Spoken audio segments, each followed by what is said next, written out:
Bueno, inicio yo. Yo soy Paloma. Voy a intentar hacer como un encuadre relativamente rápido para poder pasar al presente, al 2024. Y aunque no se ve muy bien la infografía, os voy a ir ampliando para daros pequeños toques de cómo hemos llegado a la actualidad. Los compañeros nos han dejado hasta el Hospital del Nuncio, ¿no? Y yo voy a tomar el relevo para hablar un poco de la historia de estas instituciones, cómo fueron modificándose hasta llegar al 2024. En 1977 se produce el cierre del Hospital del Nuncio, pero eso no quiere decir que Toledo se quede sin una institución. En 1978 se procede a la apertura de lo que se llamará el Hospital Psiquiátrico San José. El Hospital Psiquiátrico San José se ubica en lo que se llamaba la finca La Vinagra, que pertenecía a la Diputación, bueno, y pertenece a la Diputación Provincial de Toledo, y es un recinto en el que en aquel momento resultó novedoso. Fue uno de los últimos hospitales psiquiátricos que se abrieron en España. Era un hospital que estaba concebido como un hospital ciudad, en el que las instalaciones, que estaban compuestas por 5 pabellones, se articulaban alrededor de una plaza que tenía incluso servicios propios y comunitarios, tales como un estanco, un salón de actos. En ese primer intento de alguna manera, el dotar a las personas que iban a estar residiendo de otro tipo de medios terapéuticos más allá de lo que era la farmacología. Se empezaron a, pues toda la línea de la ecoterapia, que me ha recordado antes cuando decía, lo traían de los hospitales franceses, pues sí, la ecoterapia, la socioterapia, la laborterapia, era lo que fue conformando un poco el hospital. Si bien es cierto que en un primer momento se abrió para 365 personas, llegó en algún momento a albergar hasta 550. Pero también hay que decir que las personas, esas 550 personas, no eran personas exclusivamente con problemas de salud mental, sino que albergaba también personas con otro tipo de discapacidades y otro tipo de patologías. La primera gran revolución, voy a ir un poco rápido porque si no me puedo enrollar mucho con la historia, que a mí también me gusta mucho y particularmente hice en algún momento las prácticas allí, con lo cual también lo he vivido en primera persona. En 1981 se empiezan a incorporar ya también nuevos profesionales. Esta es como la primera revolución. Se incorporan, asistentas sociales, porque en aquel momento eran asistentes sociales, no éramos trabajadoras sociales, y también psicólogos. Esto fue quizá para ir dando esta significación y esta interacción. ¿Qué es lo que pasaba? Si veis en esa línea temporal, en el lado derecho tenemos cómo han ido modificándose los recursos, pero en la parte izquierda vais a ver que también hay unas fechas que están relacionadas con el marco normativo legislativo, y esto va a ser muy importante porque toda reforma tiene que ir acompañada de todos esos cambios normativos. Y en 1984 tenemos aquí ya en Castilla-La Mancha lo que se llamó el Proyecto de Coordinación de Asistencia a la Salud Mental, que es lo que entendemos como el primer plan de salud mental. En ese primer proyecto, que es fruto de unas jornadas que se celebraron en 1983, lo primero que se plantea es hacer una sectorización, es decir, atender a las personas no solo por su situación asistencial, sino atender a las personas por edad, por ciertas patologías y ciertas necesidades derivadas de su problema de salud mental. Es verdad que intenta desplegar en esa sectorización también otro tipo de recursos, empieza a apuntar a que la atención de las personas con problemas de salud mental tiene que empezar a integrarse también en los hospitales generales, pero incluso plantean camas de hospital de noche para que las personas durante el día pudiesen estar interactuando en otro tipo de recursos y solo ir al hospital a dormir. Lo que pasa que el despliegue real de este proyecto no se pudo llevar a cabo porque no acompañaba con otras cosas, ¿no? O sea, con la inexistencia, por ejemplo, de recursos. La gran ley que nos empieza a marcar el camino es la Ley General de Sanidad de 1986, pero antes de esta ley no nos podemos olvidar de la Comisión Ministerial para la Reforma Psiquiátrica, que es donde marca el camino de cómo tiene que empezar a ser la atención de las personas con problemas de salud mental. Lo primero que nos dice es que la hospitalización y los hospitales, como instituciones cerradas, tienen que, de alguna manera, dejar de existir y empezar a transformarse para empezar a caminar por un modelo comunitario de atención en salud mental. Lo que hay que empezar es a desplegar otro tipo de recursos. El hospital tiene que empezar a dotarse de otro tipo de actividades rehabilitadoras y, a la par, empezar a generar otras estructuras y otros espacios que puedan ir acompañando a que esas hospitalizaciones totales sean cada vez menores y las personas puedan estar en su contexto, con sus familias, en sus domicilios y integrados en la sociedad como ciudadanos de pleno derecho. Tampoco me voy a enrollar mucho con la ley. Si tenéis curiosidad, lo tenemos por ahí. La ley es el artículo 20 en el capítulo 3, es donde despliega los 4 ejes o los 4 puntos más importantes que tienen que ver con la atención en salud mental. ¿Qué sucedía? Esta ley marca el camino, pero los recursos, o sea, en Toledo seguíamos teniendo lo que era el Hospital Psiquiátrico de San José.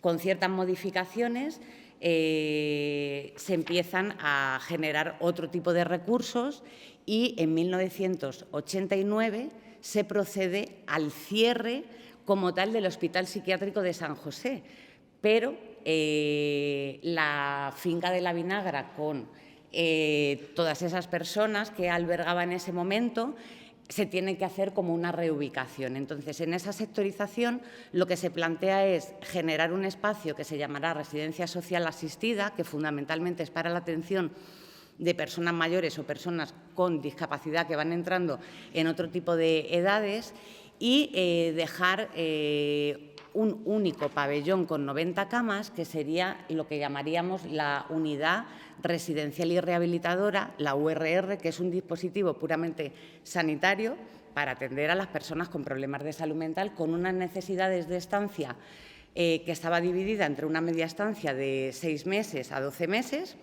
y personas que iban a necesitar una estancia más larga de más de 12 meses. La idea era que esas personas que iban a tener esa media estancia pudiesen ir compartiendo otros espacios y utilizando otros dispositivos de la ciudad para empezar a hacer realidad esa reforma. Pero ¿qué pasa? Que había pocos dispositivos. Se me olvidaba, cuando se hace este cambio, también lo que se plantea es hacer una unidad específica de hospitalización, que en aquel momento se llamó la UHP, que era la Unidad de Hospitalización Psiquiátrica, ya en el Hospital Provincial, porque se consideraba ya que el Hospital Provincial era un hospital general, que no era específico para personas con problemas de salud mental.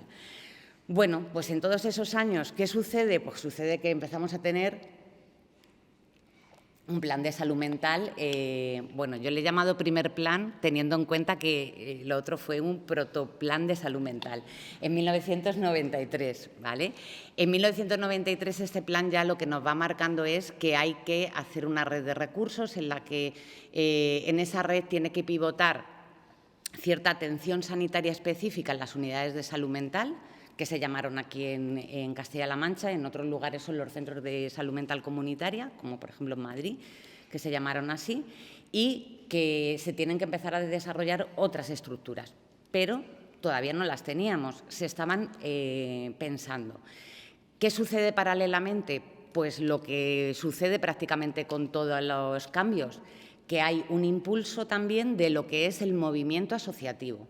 El movimiento asociativo en lo que es la salud mental, en un primer momento fueron las familias quienes tuvieron el primer empuje para reivindicar la necesidad de recursos comunitarios más allá de la hospitalización, porque de repente con esta desinstitucionalización muchas de las familias se convirtieron de repente en únicos cuidadores con poco o nada de herramientas y con cero recursos. Entonces se empezaron a constituir y como estamos en Toledo y hay que hablar de Toledo, pues en Toledo nace la asociación AFAEN Despertar. Las asociaciones no solo empezaron a reivindicar a las administraciones públicas todos esos recursos, sino que en un primer momento también se convirtieron en gestores de esos recursos públicos, o sea, de esos recursos que se pedían. Y fueron muy de la mano también de los profesionales y de las administraciones públicas. Cuando ya va pasando el tiempo, bueno, las asociaciones empiezan a constituir centros ocupacionales, talleres de empleo, bueno, empiezan a tejer una protorred de atención más allá de lo que es la hospitalización. Llegamos al segundo plan de salud mental de Castilla-La Mancha, que para mí quizá es el que nos marca un poco el cómo está constituida también en la actualidad la red de salud mental. Este plan se hace en el 2000, tiene carácter de 2000 a 2004 y se comienzan a crear otros dispositivos. Empiezan a marcar la línea de se necesitan recursos de rehabilitación psicosocial, más allá de lo puramente sanitario o de lo puramente asistencial. Y bueno, pues se empiezan a crear estos recursos y en ese momento también, con esa encomienda que tiene ese plan de salud mental, se crea la fundación. Bueno, en un primer momento se llamó Fundación para la Integración Social y Laboral, FISLEM, te miro, de enfermos mentales, claro, es que hay que hablar de FISLEM, ¿no? En un primer momento era FISLEM, en la actualidad es la Fundación Sociosanitaria de Castilla-La Mancha. Es una fundación que crea del sector público que se crea con la encomienda de tejer, de crear, bueno, de planificar, de crear y de generar todos esos recursos muy de la mano de las administraciones públicas. Entonces, bueno, yo creo que mi recorrido por la reforma, así este viaje que hemos hecho en la desinstitucionalización desde el nuncio, lo voy a dejar aquí porque realmente cómo tejemos, o sea, cómo está esa red, luego los compañeros irán alimentando toda esta parte. Esta sería la red actual de recursos de atención en salud mental de Castilla-La Mancha, ¿vale? Esta es la red tal y como la conocemos ya en 2024, pero ya en esos años, 2001-2003, es cuando se empieza a tejer, ¿vale? Nosotros, los que estamos hoy en la mesa, se corresponde con Centro de Rehabilitación Recursos Residenciales, ¿vale? Y luego están los compañeros del movimiento asociativo, pero ya en primera persona. Y luego, como veis, hay toda la red de recursos también sanitarios, porque al final una de las encomiendas que tenemos es toda esa coordinación de todos los recursos sanitarios, sociosanitarios y sociales, ¿vale? Así que yo paso el testigo a mi compañera Cecilia, que yo ya me he pasado de tiempo. Esto sí que es a 2024, ¿no? Y en la página web de la Fundación pues tenéis todas las informaciones de los recursos. Dentro de los recursos sociales que se crean desde la Fundación, uno de los recursos que venimos hoy a contaros es el Centro de Rehabilitación Psicosocial y Laboral. Y bueno, pues es la parte que a mí me ha tocado. Me alegra que me haya tocado esta parte porque yo tenía muchas ganas de escucharos, pero me estaba pasando cuando se escuchaba que me estaba entrando como, por una parte, cierta angustia, ¿no? Y por otra parte, cierto consuelo de haber llegado a este momento, ¿no? De lo que significa poder estar aquí hoy y poder hablar hoy de toda esta historia y de cómo ha evolucionado, ¿no? Y pensaba un poco que también Giovanna os va a contar en la segunda parte y que cuando Paloma y yo lo habíamos estado pensando, también nos parecía como importante el pensar y el reflexionar sobre qué impacto tiene toda esta perspectiva histórica que nos han contado los compañeros en las personas, ¿no? Y cómo al final todo eso ha ido evolucionando, se han generado distintos paradigmas de intervención, distintas formas de entender pues la locura, los problemas de salud mental, y eso ha implicado un cambio en el lenguaje y en las palabras, ¿no? Y nos traían los compañeros palabras para mí muy duras del pasado, ¿no? Pues incurables. Me ha parecido, conocía estas palabras, ¿no? Pero volverlas a escuchar como que a mí me ha removido. Incurables, dementes, mentecatos, faltos de memoria y de cognición. Yo me estaba poniendo pues con los pelos de punta, ¿no? Porque nada más lejos de la realidad ahora mismo, ¿no? Ahora vivimos en otra realidad, en otro momento, y toda esa evolución histórica pues, nos ha permitido poder entender a las personas de otra manera, ¿no? Y también poder entender, pues eso, por qué antes se hablaba de enfermos mentales y ahora no se habla de enfermos mentales, porque ahora se habla primero de personas y luego ya cada uno que se llame como quiera, ¿no? Persona con enfermedad mental, con sufrimiento psíquico, con problemas de salud mental, pero ante todo personas, ¿no? Cómo al final los centros de rehabilitación y cómo los recursos residenciales y los recursos sociales sí traen otra perspectiva. O sea, no sé si ahora se trata de curar o no, pero desde luego partimos de la premisa de que la gente puede hacer su vida, tenga o no un problema de salud mental o el problema que tenga, ¿no? Y cómo me consolaba, me angustiaba escucharos porque las palabras como que me han removido un montón, pero me ha alegrado también mucho de poder estar aquí haciendo, bueno, pues este espacio, este encuentro, poder hablar de estas cosas, porque a mí al menos me genera esperanza y me hace pensar que, lo que ha cambiado la historia, y menos mal que nos ha tocado vivir en este momento, ¿no? Menos mal. Así que, bueno, de todo esto surge el Centro de Rehabilitación, que al final es un dispositivo sociosanitario de carácter ambulatorio, altamente comunitario, cuyo objetivo es acompañar a las personas, a las familias y a las redes de apoyo. Y ya empezamos a hablar de esta relación entre la persona y su ambiente, la persona y su contexto. Su entorno. Eso es, su entorno, ¿no? Y cómo al final ahora el objetivo en ese acompañar ya ni siquiera tiene que ver con curar una enfermedad, que era lo que se hablaba antes, no tiene que ver con aliviar unos síntomas, ¿no? Que era lo más revolucionario, de lo que nos han contado era lo más revolucionario, ¿no? Ahora estamos a medio caballo entre tratar de acompañar a la persona en su proyecto de vida, en que los centros de rehabilitación puedan apoyar a que se generen sentimientos de pertenencia, autorrealización, a que se mejore esa parte de funcionamiento psicosocial y laboral, que sería como la parte del modelo de recuperación más humanista, más centrado en la persona, pero si hoy estamos aquí también es porque todavía ha evolucionado más, hemos dado un paso más y ahora estamos en un momento de paradigma más social en el que no solo se mira a la persona, como decía Plácido, es él con su ambiente, con su entorno, claro, ¿no? Entonces ahora estamos en esto de mirar también al ambiente y mirar también al entorno, porque no le podemos pedir a la persona que cambie si el resto no cambiamos. claro.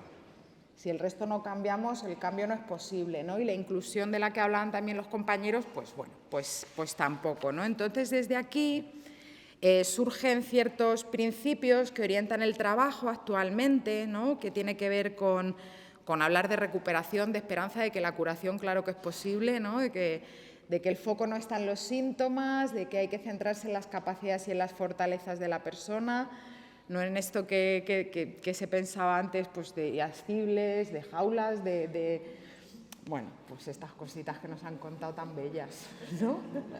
Y hoy día se siguen con las contenciones mecánicas. Sí. Hoy día. Sí.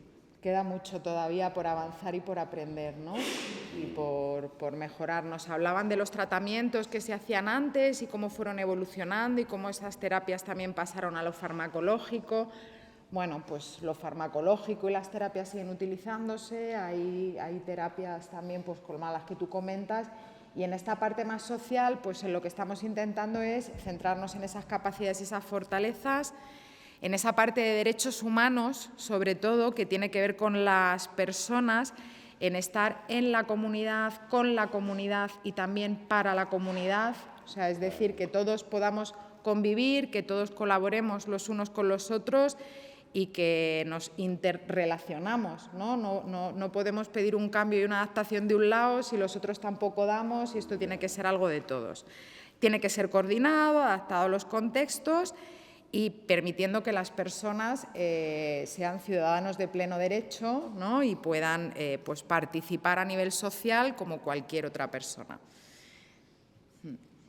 En los centros de rehabilitación todo esto se concreta en una serie de actividades grupales o individuales a las que la persona elige ir, elige qué días va, con qué frecuencia va, a qué actividades va, en función de aquellas cosas que se propone alcanzar o conseguir, y esto va pues desde los programas más básicos de rehabilitación psicosocial que tienen que ver con potenciar los miedos, potenciar la forma de relacionarnos con la gente, potenciar la autoestima, potenciar el manejo emocional.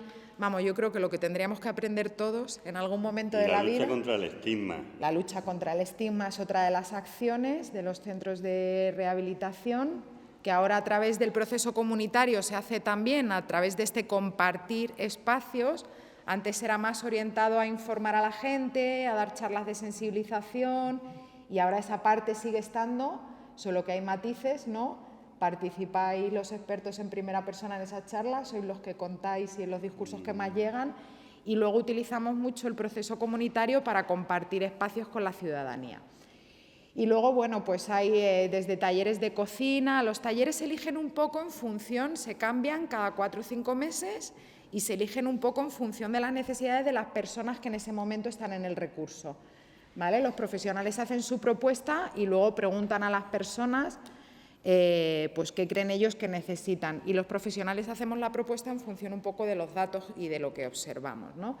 Hay programas de rehabilitación laboral también, hay apoyo en los procesos residenciales que os va a contar Giovanna, y luego pues esta parte tan importante también de la coordinación y del trabajo en red. Sin olvidar también que nosotros atendemos, cuando hablamos de centro de rehabilitación, parece que hablamos solo de un sitio o de un espacio, ¿no? Un centro donde la gente va, hace sus actividades y marcha a casa. Bueno, esto puede ser así para algunas personas, pero hay con otras personas con las que tenemos que trabajar en su propio contexto, y esto sí que es algo también muy importante y que ya nos venía marcando esa Ley General de Salud Mental y todos los planes, ¿no? Atendemos a las personas en su domicilio, en sus barrios, en sus localidades, teniendo en cuenta además que el Centro de Rehabilitación de Toledo, aunque está ubicado en la ciudad de Toledo, en el barrio de Santa Bárbara, atendemos a otras 15 zonas básicas sanitarias, es decir, que atendemos Toledo y otras muchas poblaciones de la provincia, con las dificultades que también tiene eso, que conlleva, porque la accesibilidad no siempre en determinadas poblaciones con el transporte público es bueno. O sea, hay personas que a lo mejor, pues no sé, os pongo el ejemplo, que viven, que atendemos en Navahermosa y que tienen muchas dificultades para poder venir a nuestro centro de rehabilitación a beneficiarse de ese tipo de actividades. Pero hay profesionales, además especializados en la atención comunitaria, que se desplazan a sus lugares para poder trabajar con ellos también toda esta cartera de servicios y programas. Bueno, era por hacer ese pequeño matiz. Tiene que ver con lo comunitario, es importante hacerlo, claro. Nada, esto nos lo vamos a pasar, simplemente que sepáis que hay un proceso de atención y que si en algún momento alguien está interesado puede llamar al centro y le informamos. Nos deriva siempre la unidad de salud mental y el psiquiatra, pero si no hay esa derivación, la consulta se puede hacer inicialmente al centro de rehabilitación y nosotros pues explicamos cuál es el procedimiento y la forma de acceder. Esto es lo que os comentábamos antes, ¿no? En este modelo comunitario de atención que está centrado en lo social, pues han cambiado muchas cosas, ¿no? Pues lo que os decíamos, de loco, paciente, usuario, ciudadano, al síntoma ya no es lo central, a trabajar con las capacidades y el proyecto de vida, a que las personas sean los protagonistas de su proceso, no sean sujetos pasivos, no sean que van a recibir atención de un experto que es el que les va a iluminar un poco la vida, el trabajar en los roles vitales, toda la parte de estigma y estigma internalizado, y luego la comunidad. Os decíamos que no solamente es que la persona cambie, hay una parte importante del trabajo de centro también, que Plácido hablaba del estigma, pero que también va más allá del estigma, ¿no? Porque la comunidad también tiene que pasar de ser un sujeto pasivo que observa cómo la gente quiere integrarse a ser facilitadores también de esa inclusión y hacer cambios que puedan permitir a las personas estar, independientemente de su raza, condición, diagnóstico o lo que sea, ¿no? Y tiene que ser facilitadora del cambio, porque también la propia sociedad puede ser la que bloquee ese cambio y ese proceso. Y por eso la siguiente diapositiva veníamos a hablar como de la doble barrera de medir, ¿no? O sea, aparte de diagnóstico y aparte de problema de salud mental, hay que luchar contra esta barrera que decía Plácido del estigma, que frena, que limita, que, bueno, pues que hace daño, ¿no? Y que es muy difícil recuperar. Que la gente no te señale por la calle. Es decir, mira pues no, es una persona normal. Y que entiendo que es muy difícil recuperarse si todo lo que tienes alrededor no te lo permite. Claro, ¿no? que pueda ir por la calle tranquilamente. Eso es. Que es importante la parte de lucha contra el estigma. Y bueno, simplemente resaltar ya como para finalizar, yo creo que esto se repite, que pues lo que os estábamos diciendo, que sin la comunidad esto no es posible, que estamos encantados de poder participar en el proceso comunitario, porque al final el proceso comunitario ha venido como a darnos herramientas de lo que llevábamos tanto tiempo intentando conseguir, que era pedirles a las personas que participaran como ciudadanos de pleno derecho sin poder ofrecerles oportunidades de participación como ciudadanos de pleno derecho. Entonces, de repente, esto que se ha generado con el proceso comunitario ha generado unas oportunidades para las personas que bueno, que a mí se me ponen los pelos de punta, que yo no lo puedo explicar así como demasiado bien, porque ha aportado mucho, ¿no? Para la lucha contra el estigma, para la sensibilización, para el bienestar emocional, para la participación real y efectiva. Bueno, ellos os podrán contar también qué significa para ellos poder estar aquí hoy, poder hablar, poder contar. Y ya está, ahora toca la parte residencial. Que nos uniremos un poquito con las viviendas, pero por dar un matiz. Pero no, poquito pero ya. Poquito ya. Ya poquito.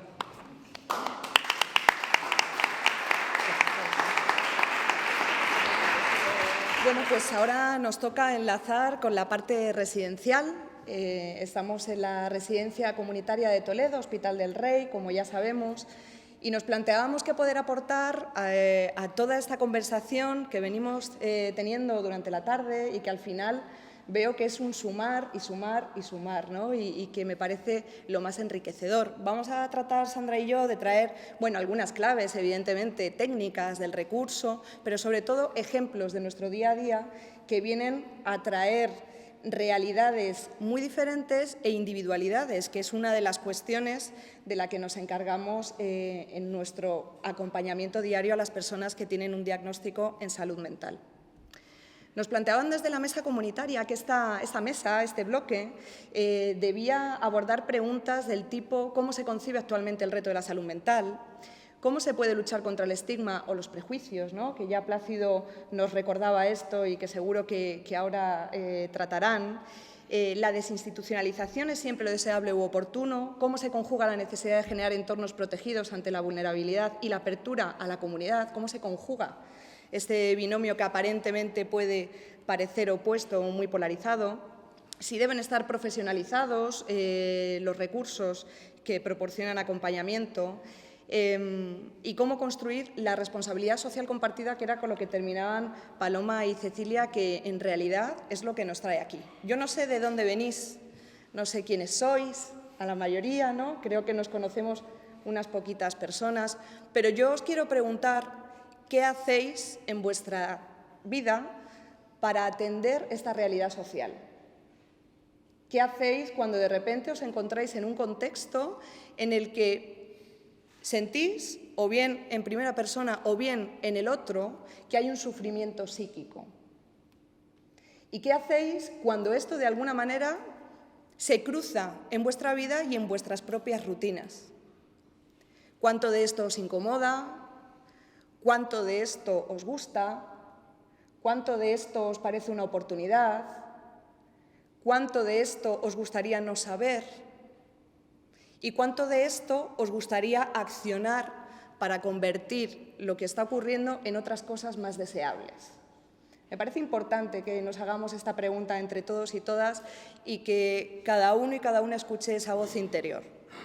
Porque quizá estemos prestando atención a esta cuestión y a esta situación en un porcentaje que podríamos aumentar si nos sumáramos todos y todas. Y esa va a ser hoy nuestra idea, ¿verdad, Sandra? Sí. Vamos a intentar traer este reto a este ratito de conversación que vamos a tener.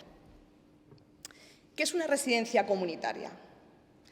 Vamos a hacer un breve salto histórico porque no me quiero solapar ni volver a repetir con lo que ya han ido aportando los compañeros y las compañeras de la mesa, pero os hago una propuesta visual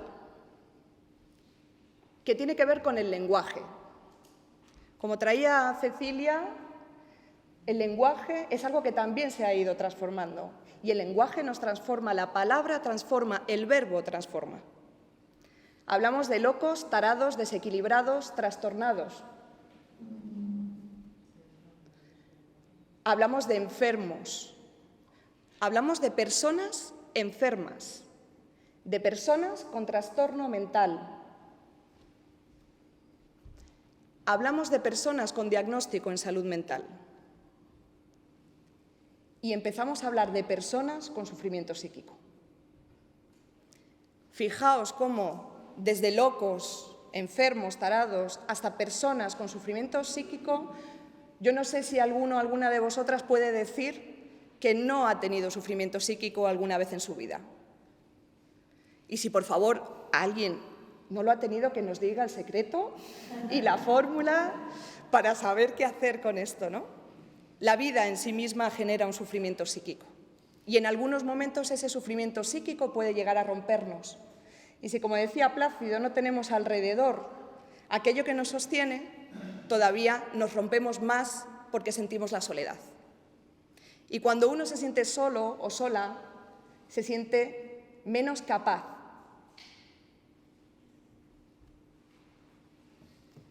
En este salto histórico vamos a hablar de los manicomios y aquí os traigo una propuesta visual. Fijaos en el entorno, en las dimensiones, en lo que había alrededor, en cómo se organizaban por dentro estas instituciones. Son espacios muy grandes, espacios alejados, en lugares donde se ven poco, con vallas, llenos de habitaciones con muchísimas camas.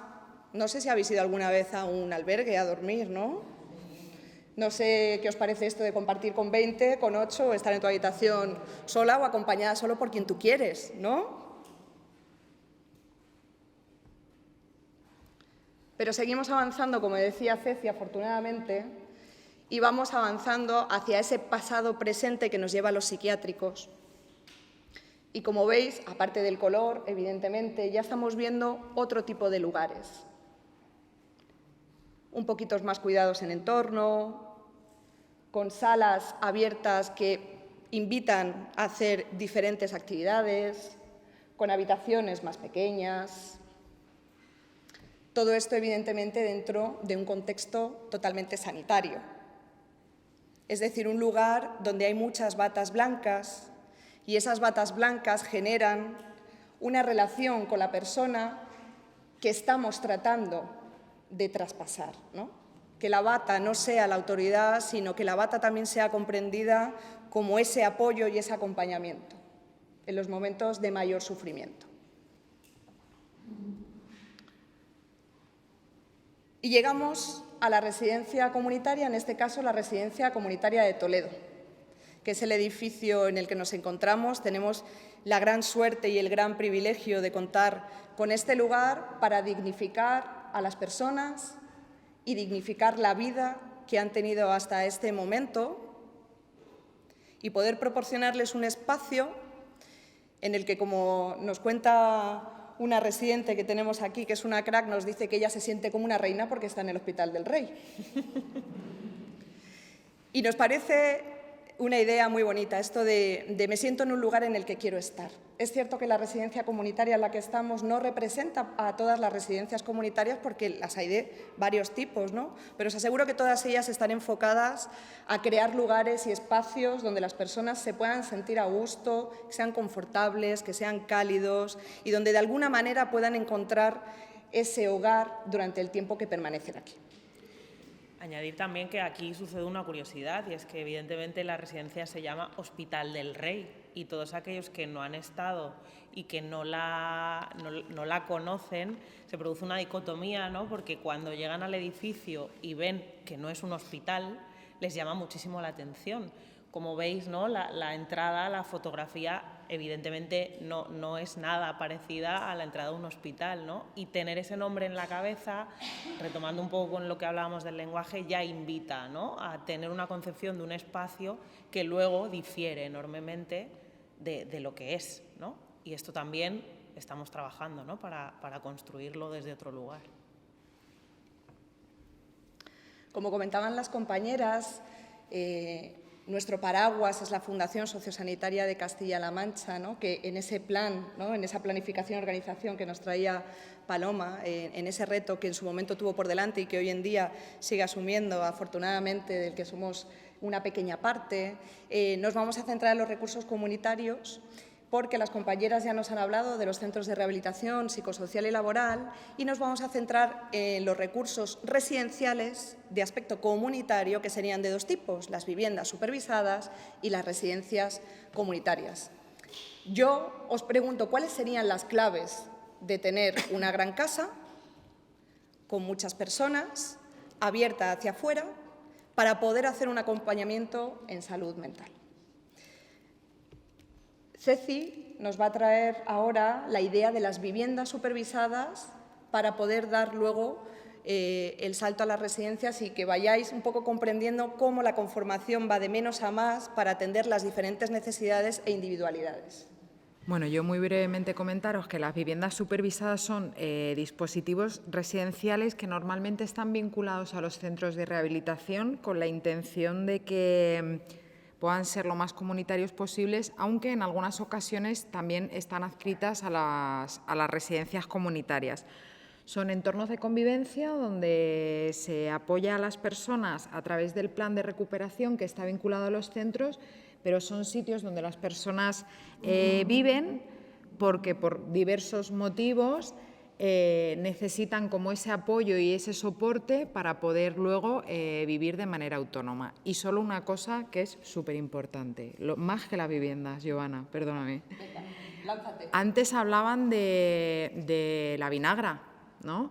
Que sepáis que en la Fundación a día de hoy hay personas que en su día salieron de la Vinagra, que pasaron a viviendas supervisadas de alta supervisión, que terminaron en viviendas de media supervisión y que a día de hoy viven solas con compañeros de piso.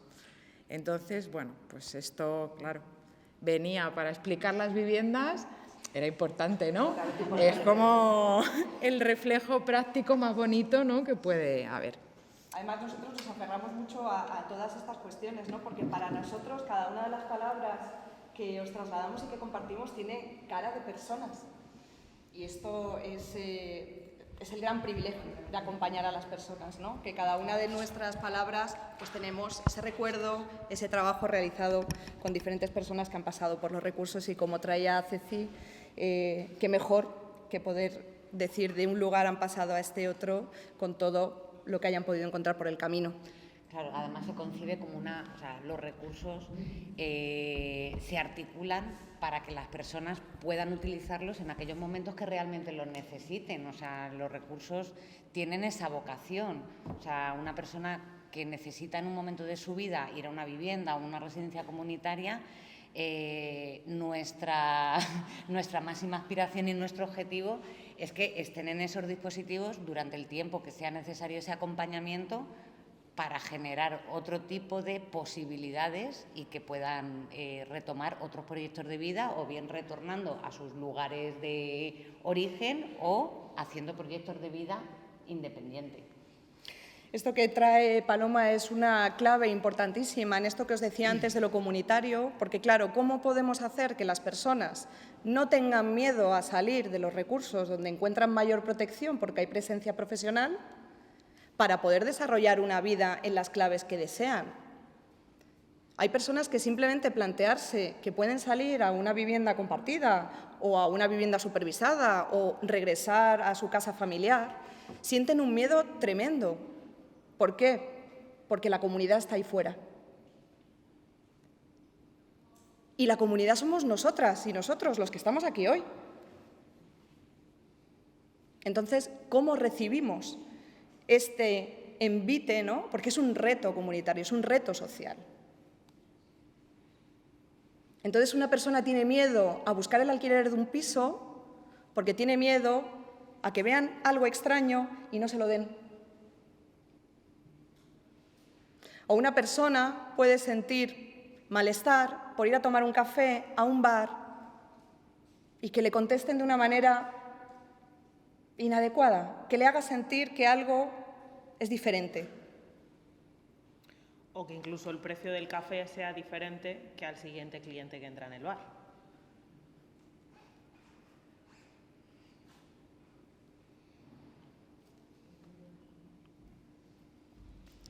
Entonces nos traía Paloma, los recursos están durante el tiempo justo y necesario que necesite la persona para sentirse capaz de tener otro tipo de vida. Claro, no podemos olvidar que hay personas que efectivamente permanecen en los recursos durante más tiempo porque sus circunstancias o necesidades son mayores. Y no nos podemos olvidar tampoco de estas personas que así lo necesitan. Pero siempre nuestro enfoque va a ser: imagina tu vida como tú quieres. Siempre. Y a partir de ahí vamos a ver cómo, codo a codo, ¿no? Un poema de Benedetti maravilloso dice: codo a codo somos mucho más que dos. Pues cómo codo a codo podemos sumarnos unos a otros. Entonces, Sandra, ¿qué es una residencia comunitaria? Me ha dejado la pregunta complicada. ¿Sí? Bueno, es un dispositivo en el que ponemos ahí las claves, ¿no? Está abierto 24 horas, trabajamos en clave de derechos de las personas, con las personas, no para las personas, donde trabajamos desde el modelo de recuperación y rehabilitación, ¿no? Que traía también Cecilia y Paloma. Es un dispositivo abierto, flexible y voluntario. Es importante, ¿no?, que la persona, en este concepto de transitoriedad que hablábamos, la persona tenga en cuenta el recurso dentro de sus necesidades, ¿no?, de cómo el recurso puede aportar en este momento de su vida un apoyo o una ayuda a las necesidades que tiene, ¿no? Donde trabajamos dentro y fuera, ¿no?, la importancia de lo comunitario, como en concreto, ¿no?, aquí en la Residencia Comunitaria de Toledo estamos en el casco de Toledo, ¿no?, cómo esto nos ubica dentro del centro histórico de la ciudad y cómo nos relacionamos con todos los dispositivos y con todos los recursos que tenemos alrededor, ¿no? Donde vemos a las personas más allá del diagnóstico, de la etiqueta. Donde abordamos la toma de decisiones, ¿no?, lo que comentábamos, hacia dónde continuamos, cuál es tu proyecto vital, cómo quieres que te acompañemos en este momento. Donde la persona es el centro y donde trabajamos con todas las redes, ¿no?, como decía Plácido, la importancia del entorno, la familia, la comunidad, el lugar de origen, el lugar de destino, hacia dónde continúa. Y cómo trabajamos en red, ¿no?, los profesionales, todos los profesionales que intervenimos en dar ese apoyo a las personas, ¿no?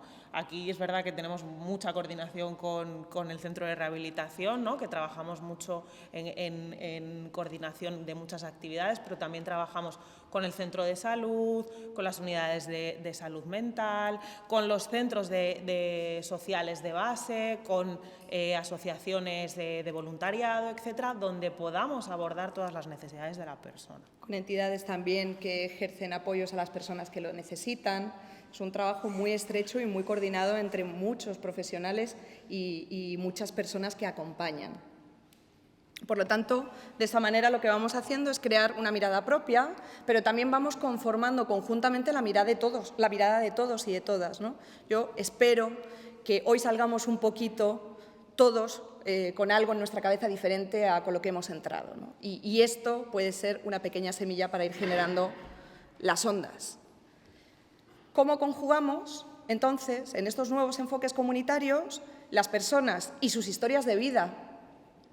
Porque, ojo, las historias de vida que tenemos y que tienen.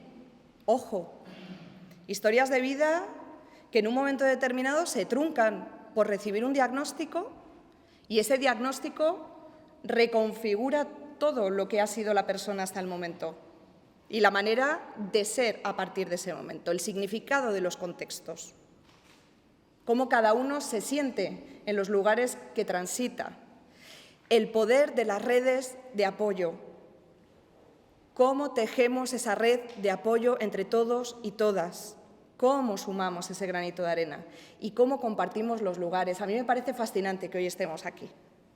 Y esto, desde luego, es un reto de la mesa comunitaria que benditas y maravillosas compañeras que están por ahí, que no dan la cara y que luego saldrán, Luz e Isabel, tremendo trabajo que se está haciendo en esta red de apoyo que sostiene tantas necesidades de tantas personas.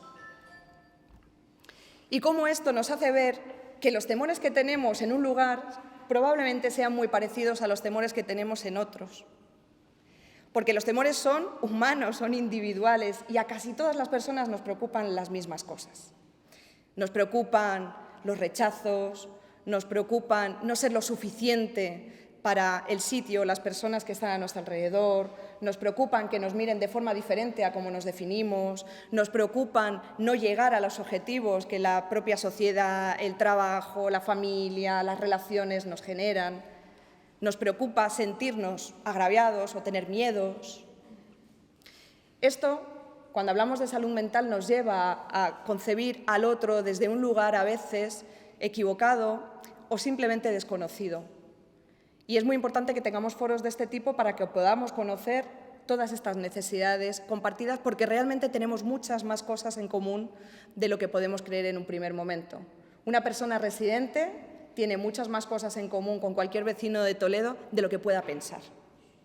Y esto es muy importante. Así que trabajamos, ¿no, Sandra, en clave de ciudadanos y ciudadanas de pleno derecho? Sí. La importancia de que seamos concebidos todos por igual, independientemente de que tengamos ese sufrimiento psíquico.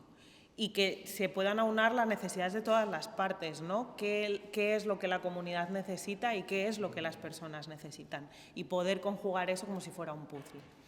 Que haya esa comprensión y ese apoyo mutuo por parte de todos, ¿no? Donde las personas puedan sentirse acogidas en la comunidad y la comunidad pueda también sentirse acogidas por las personas que llegan.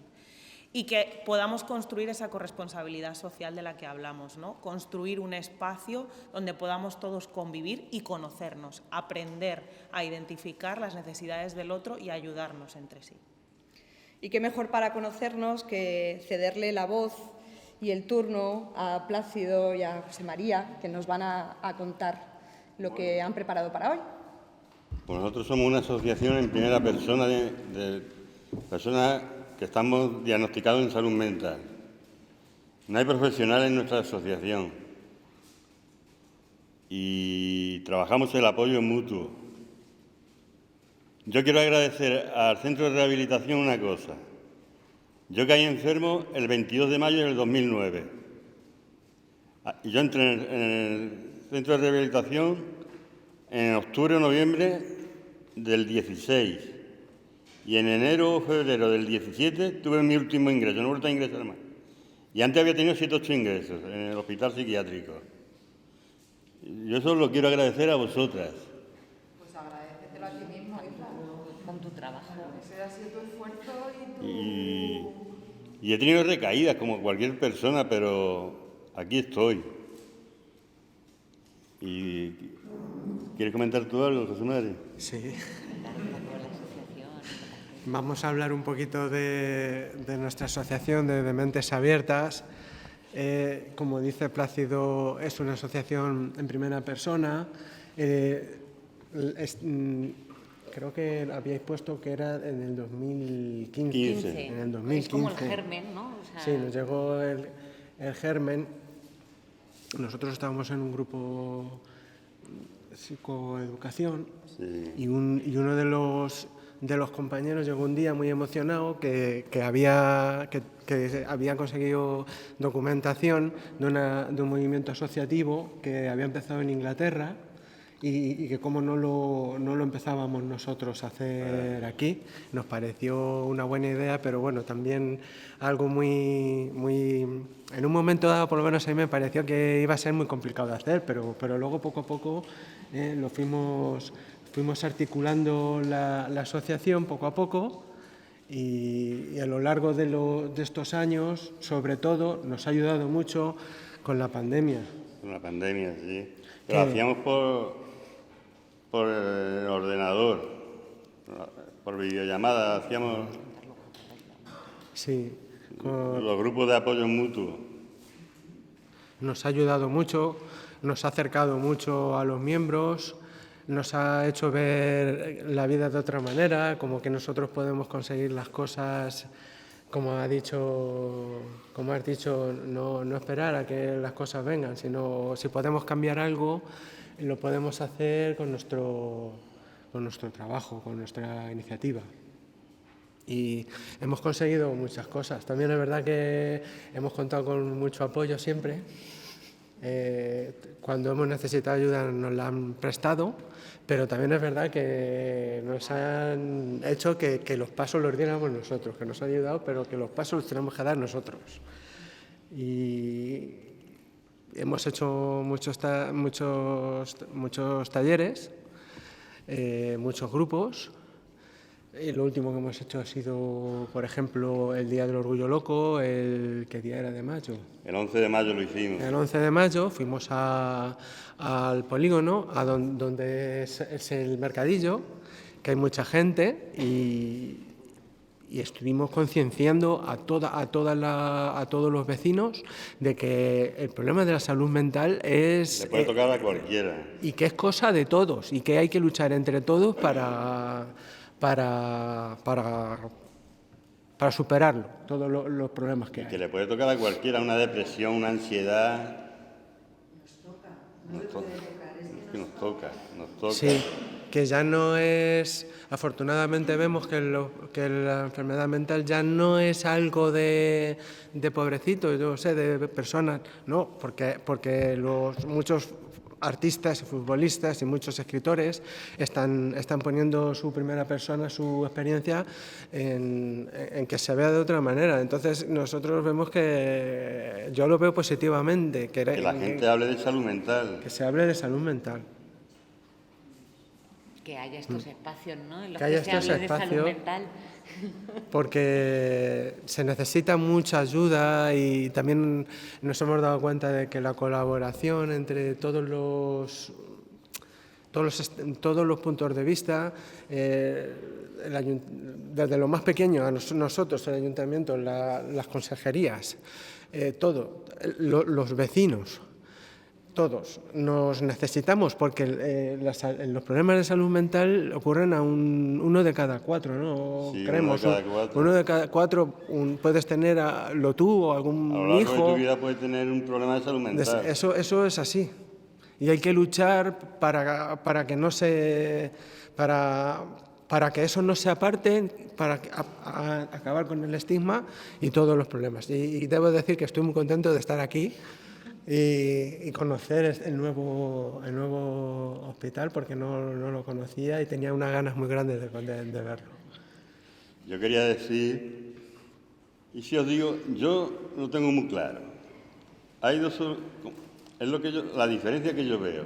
Yo no soy un enfermo, porque decir que yo soy un enfermo me engloba todo en mí, en la enfermedad. soy una persona con una enfermedad mental, que es distinto. Y también reivindicar nuestros derechos. A mí me dijeron que yo era peligroso. Un compañero de trabajo, porque yo al principio de la enfermedad, yo no sabía la diferencia entre ser un enfermo mental a tener una enfermedad mental. Y yo le dije, soy un enfermo mental, y dice, tú eres peligroso. Y estás trabajando conmigo al lado, que estamos trabajando al lado, ¿me consideras peligroso? La falta de información que hay. Sí. Es la falta de información que hay. Afortunadamente ya se está avanzando mucho. Yo, por ejemplo, en mi punto de vista, a la hora de trabajar, hay mucha... Sí, José María. Es que El micro es para grabar, no es para... A los demás, sí. Yo estoy trabajando, llevo casi un año en un museo y afortunadamente a mí me tratan muy bien, está muy protegido, mis derechos y todo están muy bien protegidos. Hay muchas personas que tienen una... Es que enfermedad mental se queda ya muy atrás, es que hay cosas que, bueno, pues que tienen una discapacidad, como se quiera decir, pero hay mucha gente con estos problemas y estamos trabajando y haciendo un montón de cosas. Hay muchos valientes que se levantan todos los días y se van a trabajar y ayudan, y si no están trabajando a lo mejor se van a un huerto porque quieren ser útiles, porque quieren formar parte de la sociedad. Entonces vamos a ayudar, vamos a quitar... Vamos a poner los menos palos en las ruedas, como se solía decir, para que el carro tire, porque la gente quiere trabajar y quiere ser útil y quiere formar parte. Queremos ser iguales que los demás. Es nuestro objetivo, que estar aquí, que estamos aquí y que queremos ayudar y que queremos aportar con lo que tenemos para que la sociedad sea mejor. Así que...